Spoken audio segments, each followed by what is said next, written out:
मंडपेश्वर गुफा के सुंदरीकरण को लेकर सांसद गोपाल शेट्टी और विधायक मनीषा चौधरी ने भूमि पूजन किया। इस गुफा को पर्यटन स्थलों की दृष्टि में बहुत महत्वपूर्ण है। इसके विकास कार्य पुरातत्व विभाग के अंतर्गत 3 चरणों में किया जाएगा। पुरातत्व विभाग के कर्मचारी ने बताया कि यहां पर सुंदरीकरण किया जाएगा। गार्डन के किनारे वॉकिंग के लिए वॉकिंग ट्रैक बनाया जाएगा। पर्यटन की दृष्टि से इसे बेहतर बनाया जाएगा।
मंडपेश्वर गुफा का इतिहास को हम याद करें तो 1980 में एक बहुत बड़ी यहाँ पर मारामारी हो गई थी दो गुट के बीच में, और उसके बाद में विश्व हिंदू परिषद के लोग, भारतीय जनता पार्टी के लोगों ने इसका देख रेख करना, ताबा लेकर हर महाशिवरात्रि और त्रिपुरा पूर्णिमा के दिन कार्यक्रम करने का प्रारंभ किया।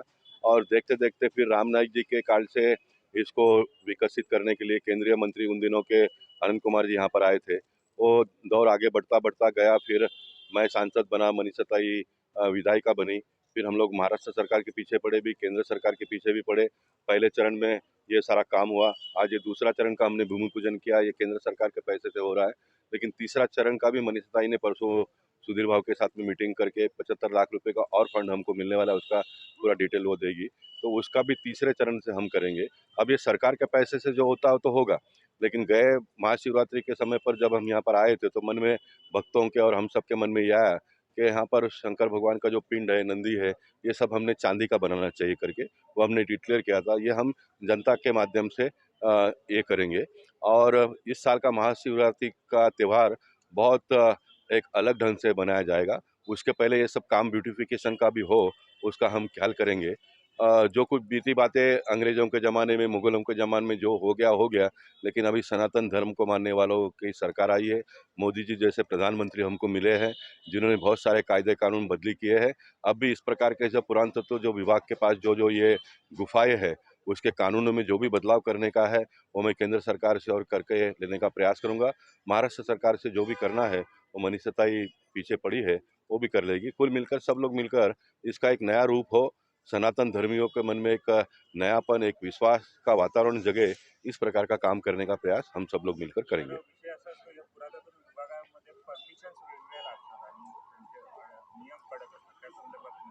त्याचा उल्लेख मी दिवाकर नावाच्या ऑफिसरशी आता बोललो।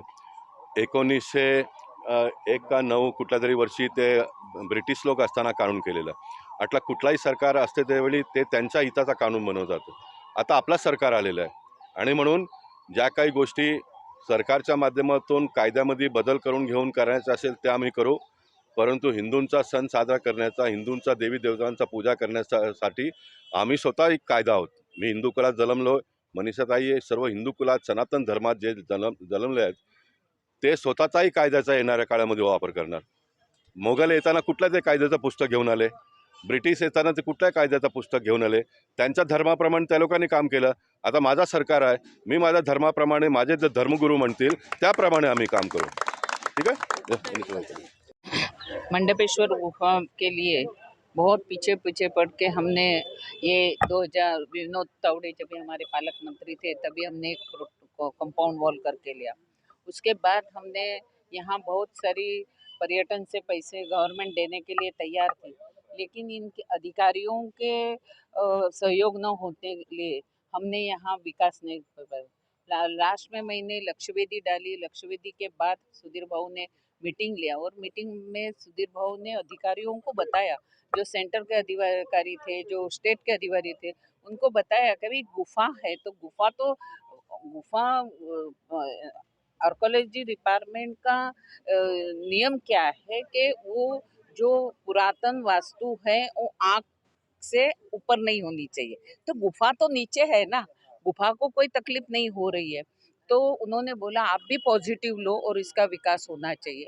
तो मैंने बोला कि यहाँ बहुत भाविक आते हैं, यहाँ एक तीर्थ क्षेत्र हमारा पुरातन शिव का मंदिर है, वहाँ त्रिपुरा पूर्णिमा होती है, शिवरात्रि होती है, वहाँ हर एक लोग आते हैं। आने के बाद ना बैठने के लिए जगह, ना वहाँ अगर पूजा करने के लिए पूजा करने के लिए जगह, तो हमने बोला कि थोड़ा इसका डेवलपमेंट होना चाहिए।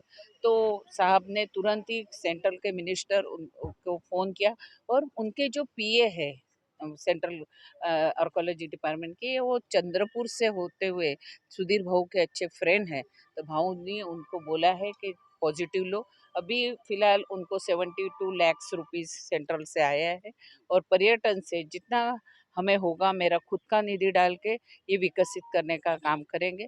मैं सभी को विनंती करती हूँ कि हमारे सांसद गोपाल शेट्टी ने जो बोला है कि वहाँ चांदी का ये लगाने का है, तो किसी को 2 ग्राम, 3 ग्राम, 5 ग्राम जो भी चांदी देनी है वो हमारी कमेटी होगी, इस कमेटी को आप दान करें। तो जैसे अपन तीर्थ क्षेत्र पे जाते हैं तो 500 रुपया, 1000 रुपया डालते हैं, ऐसे ही हर एक ने अगर सिक्के ला के दिए तो उसका मंदिर जल्दी बन जाएगा। ये जो अतिक्रमण हुआ है मंदिर के ऊपर, उसके लिए भी क्या प्रावधान आप कर रही हैं अभी? पहले नहीं, से मैंने लड़ाई लड़ रही उनको थी। बोला कि भाई जो अतिक्रमण है इसके बारे में भी आप लोगों ने आपका सर्वे करके लेना चाहिए और कहाँ अतिक्रमण है वो भी देखना चाहिए। खाली नियम ये हमारे लिए नहीं, नियम सबके लिए है। ऐसे हमने उनसे बात किया और साहब ने भी उनको ऐसा डिसीजन दिया है। अभी जो इधर एक ट्रायंगल था, वो ट्रायंगल में इतनी गंदगी थी कि हमारे यहाँ शिव का मंदिर है, वो शिव के मंदिर के बाद गंदगी थी। तो मैंने वहाँ फादर से, ब्रदर से बात करके, हरीश भाई हमने बात करके कि बाबा हमें वो डेवलप करने का है, तो डेवलप कर लिया है। और दूसरी बात खुशी की है कि उस दिन निर्णय हुआ कि जो पीछे हमारे सामने जो पंचशील नगर है, शिवाजी नगर है, बाजू में मंडपेश्वर धाम है, रिवर वैली है फेडरेशन, वहाँ का जो विकास रुका है, तो वहाँ भी साहब ने बोला, बाद में उनके भी दिमाग में आ गया कि भाई इसमें हाइट रिस्ट्रिक्शन जैसी कोई बात होती नहीं है, तो किसी कोई नुकसान इधर होने वाला नहीं है। अभी ये 2000 जब यूटी का गवर्नमेंट था तभी पंचशील नगर का एसआरए डिक्लेयर हुआ था। वो टाइम 165 स्क्वायर फुट देते थे, उसके बाद 225 हो गया, अभी 300 स्क्वायर फुट का घर देना सरकार ने तय किया है। अगर 300 स्क्वायर फुट का सरकार ने तय किया है तो हाइट 70 मीटर में कैसे लोगों को घर मिलेंगे, उसको भी ये करना चाहिए। तो वो उन्होंने तुरंत बोला कि आप प्लान सबमिट करो। ऐसे पंचशील नगर का प्लान पुटअप हो गया है, अभी वो दिल्ली फाइल जाएगी।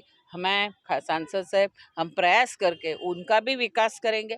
मंडपेश्वर धाम जो सोसाइटी है, आज वहाँ लोग रहते हैं, वहाँ बिल्डर कोई आने वाला ही नहीं है क्योंकि वहाँ टीडीआर लोड नहीं कर सकते, एक्स्ट्रा एफएसआई नहीं मिल रहा है। तो उसके लिए भी मेरा प्रयास चल रहा है, उन लोग को भी थोड़ा राहत होगी। जो अगर फ्लेक्सिबल हुए अधिकारी तो उसको भी राहत होगी। और दूसरी बात रहेगी कि अतिक्रमण के बारे में वो भी सरकार देख लेगी।